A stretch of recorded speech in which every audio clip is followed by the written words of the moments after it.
Hello, I'm Dr. Maria Valero, and I am Assistant Professor in the Information Technology Department at Kennesaw State University. Today, I'm going to talk to you about some interesting projects that we are developing in our department. So the first project is ARMON. ARMON is an mHealth tool for real-time monitoring of respiration rates. So right now what we have is a sensor that you can place under the mattress, and when the person lie down on the bed, we can sense their signals and send that data to a cloud that estimate the respiration of the person in real time, which is very important right now for the COVID-19 patients. So right now we have this prototype running, and we want to apply machine learning techniques to estimate in the future the patient deterioration or the improvement of the patient. The second project is SY. SY is also a monitoring system for vital signs estimation in real time, but instead to use a pressure sensor or any kind of sensor, we are using Wi-Fi signals. So everybody right now has a Wi-Fi router at their homes. So we can analyze the signals of the Wi-Fi to estimate the vital signs of the person and send real-time alerts if something is happening.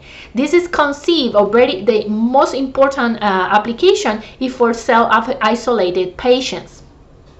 The third project is about emergency rooms or emergency departments in hospitals in the United States. As you can imagine, when you go to an emergency room, sometimes you need to wait multiple hours to get, assistance by a doctor.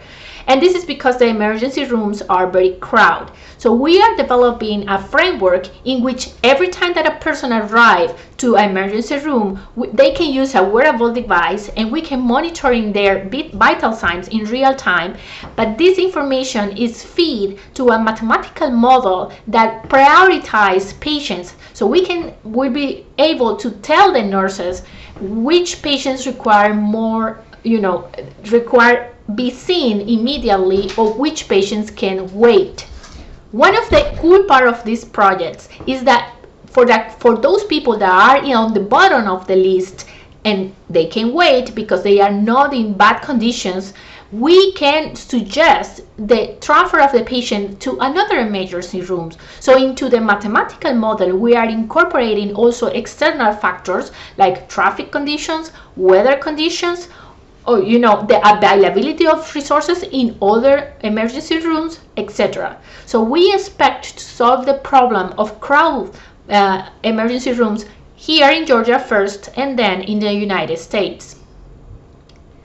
We have another project related with microservices. So basically what we are trying to do is that when you develop an algorithm or a program for an IoT device, you can convert this algorithm into a microservice that other researchers, other professors, or students can use in their own projects. So basically we are creating a cloud that can store and share multiple microservices for multiple purposes.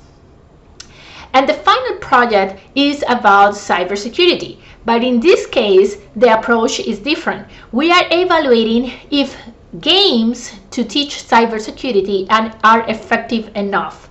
And the way to do that is to using a neuro headset.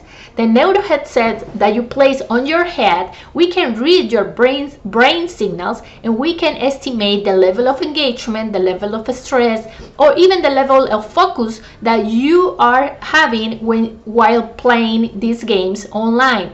So the most important thing here is to evaluate if these projects, these games that teach cybersecurity are effective enough.